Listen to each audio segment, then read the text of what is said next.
আকাশবাণী কলকাতা স্থানীয় সংবাদ পড়ছি পার্থপ্রতিম মিত্র। এসআইআর প্রক্রিয়ায় নজরদারি আরও বাড়াতে পশ্চিমবঙ্গের 5টি ডিভিশনের জন্য নির্বাচন কমিশন নিযুক্ত স্পেশাল রোল অবজারভার আজ এ রাজ্যে আসছেন। রাজ্যের মুখ্য নির্বাচনী আধিকারিক মনোজ কুমার আগরওয়ালের পৌরোহিত্যে সিইও দপ্তরে এসআইআর সংক্রান্ত এক পর্যালোচনা বৈঠকে ওই 5 নবনিযুক্ত স্পেশাল অবজারভাররা যোগ দেবেন। বৈঠক শুরু হবে বেলা 1:30টায়। বৈঠকে রাজ্যের জন্য নিযুক্ত স্পেশাল রোল অবজারভার সুব্রত গুপ্ত, রাজ্যের অতিরিক্ত মুখ্য নির্বাচনী আধিকারিক দিব্যেন্দু দাস, অরিন্দম নিয়োগী সহ দপ্তরের শীর্ষ আধিকারিকরা উপস্থিত থাকবেন। এসআইআর প্রক্রিয়া শৃঙ্খলাভঙ্গ অনিয়মের অভিযোগে নির্বাচন কমিশন দক্ষিণ 24 পরগনার বারুইপুর পূর্ব বিধানসভা কেন্দ্রের এক এইআরও এবং 2 বিএলওকে কারণ দর্শানোর নোটিশ পাঠিয়েছে। 48 ঘন্টার মধ্যে জবাব চেয়েছে কমিশন। জবাব সন্তোষজনক না হলে দোষী আধিকারিকদের বিরুদ্ধে কঠোর শাস্তিমূলক ব্যবস্থা নেওয়া হতে পারে। অবহেলা ও অনিয়ম প্রমাণিত হলে গাফিলতির অভিযোগে এফআইআরও দায়ের করা হতে পারে বলে কমিশন সূত্রে জানা গেছে। আধার কর্তৃপক্ষ রেজিস্ট্রার জেনারেল অফ ইন্ডিয়া থেকে পাওয়া মৃত ভোটারদের তথ্য বিশ্লেষণ করে নির্বাচন কমিশন এসআইআর প্রক্রিয়ার আরও কঠোর পর্যবেক্ষণ শুরু করেছে। ওই তালিকা রাজ্যের মুখ্য নির্বাচনী আধিকারিকের দপ্তরে পৌঁছেছে কমিশন। তা বুথ লেভেল আধিকারিকদের মাধ্যমে খতিয়ে দেখার নির্দেশ দিয়েছে। মৃত বলে চিহ্নিত প্রতিটি ভোটারের নামে কোনো এনুমারেশন ফর্ম বিতরণ করা হয়েছিল কিনা এবং সেই ফর্ম জমাও পড়েছে কিনা তা ভালোভাবে খতিয়ে দেখার নির্দেশ দেওয়া হয়েছে। মৃত ভোটারের নামে ফর্ম জমা পড়ে থাকলে তা কিভাবে জমা পড়ল, কারা জড়িত, এসব নিয়ে আলাদা করে তদন্তের প্রস্তুতি নিয়েছে কমিশন।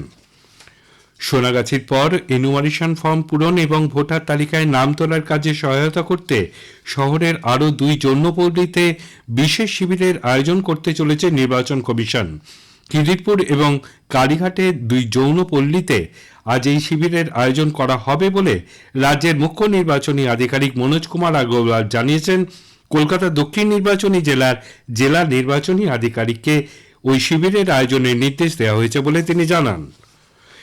পুরুলিয়ার বান্দোয়ান থেকে বিপিন বিহারী বেসরা নামে এক ব্যক্তিকে ভুয়ো পরিচয়পত্র বিলির অভিযোগে সম্প্রতি পুলিশ গ্রেপ্তার করে। গতকাল পুরুলিয়া আদালতে তাকে তোলা হলে তাকে 3 দিনের পুলিশ হেফাজতের নির্দেশ দেওয়া হয়। একই অভিযোগে গতকাল বলাইশ্বরের নামে আরও এক ব্যক্তিকে বান্দোয়ান থানার পুলিশ গ্রেপ্তার করে। আজ তাকে জেলা আদালতে তোলা হবে। উল্লেখ্য, 3000 টাকা দিয়ে ছত্তিশগড়ের একটি আদিবাসী সংগঠন নামে পরিচয়পত্র দেওয়া শুরু করে ওই 2 ব্যক্তি। বলা হয়, এই পরিচয়পত্র থাকলে সরকারি কোনো পরিচয়পত্রের প্রয়োজন নেই। আন্তর্জাতিক স্পেস স্টেশন ফেরত প্রথম ভারতীয় মহাকাশচারী গ্রুপ ক্যাপ্টেন শুভাংশু শুক্লা আজ কলকাতায় আসছেন। মহাকাশ থেকে ফেরার পর এটি তার প্রথম কলকাতা সফর। ইন্ডিয়ান সেন্টার ফর স্পেস ফিজিক্সে আজ তিনি স্কুল কলেজের ছাত্রছাত্রীদের সঙ্গে বেশ কিছুটা সময় কাটাবেন। প্রথমেই প্রতিষ্ঠানের মিউজিয়ামে তার নামাঙ্কিত প্যাভিলিয়ন ঘুরে দেখবেন তিনি। পড়ুয়াদের মুখোমুখি হওয়ার আগে মাই experience in space the final frontier শীর্ষক বক্তৃতা দেবেন এবং একটি আলোচনা সভায় অংশ নেবেন তিনি। মুখ্যমন্ত্রী মমতা ব্যানার্জি গতকাল কোচবিহারের রাসমেলার ময়দানে এক জনসভায় 100 দিনের কাজের টাকা না পাওয়ায় ফের কেন্দ্রের বিরুদ্ধে সমালোচনায় সরব হন। এই প্রকল্পে টাকা খরচের ক্ষেত্রে কেন্দ্রীয় সরকার যে বেশ কয়েক দফা নির্দেশিকা জারি করেছে তা তিনি মানতে রাজি নন বলে জানান। গত 6 ডিসেম্বর সুপ্রিম কোর্ট কেন্দ্রীয় সরকারকে 100 দিনের কাজের টাকা প্রদান করার নির্দেশ দেয়। এরপর কেন্দ্রীয় সরকারের তরফে এক নির্দেশিকা জারি করে কয়েকটি শর্তের কথা বলা হয়। এর মধ্যে রয়েছে 100 দিনের কাজ নিয়ে শ্রম দপ্তরকে 3 মাস অন্তর হিসেব দেওয়া এবং কর্মী প্রশিক্ষণ। এত অল্প সময়ে এই কাজ করা সম্ভব নয় বলে মুখ্যমন্ত্রী জানিয়েছেন। এদিকে প্রবীণ কংগ্রেস নেতা অধীর রঞ্জন চৌধুরী বলেন, 100 দিনের কাজ মানুষের আইনের অধিকার। অধীরবাবু বলেন, যেদিন থেকে 100 দিনের কাজ বন্ধ করা হয়েছিল রাজ্যের তরফ থেকে কোনো আন্দোলন করা হয়নি। একটি সংগঠন 100 দিনের কাজ বন্ধ করার বিষয় নিয়ে সুপ্রিম কোর্টে আবেদন করেছিল। এরপর সুপ্রিম কোর্ট 100 দিনের কাজ মানুষকে ফিরিয়ে দেওয়ার নির্দেশ দেন। মুখ্যমন্ত্রী সেই কৃতিত্বের দাবিদার হন, কিন্তু তিনি লড়াইয়ে নেই বলে অধীরবাবু মন্তব্য করেন। শিক্ষাকর্মী নিয়োগের জন্য আবেদনের সময়সীমা 12 ডিসেম্বর পর্যন্ত বাড়িয়েছে স্কুল সার্ভিস কমিশন। এই নিয়ে দ্বিতীয়বার সময়সীমা বাড়ানো হলো। শহর কলকাতার 20টি রুফটপ রেস্তোরাঁয় গতকাল যৌথ অভিযান চালায় কলকাতা পুরসভা, পুলিশ ও দমকল বিভাগ। রুফটপ বা ছাদের 50% ছেড়ে রুফটপ চালানোর নিয়মবিধি বেশ কয়েকটি ক্ষেত্রে মানা হয়নি বলে অভিযানে নজরে আসে।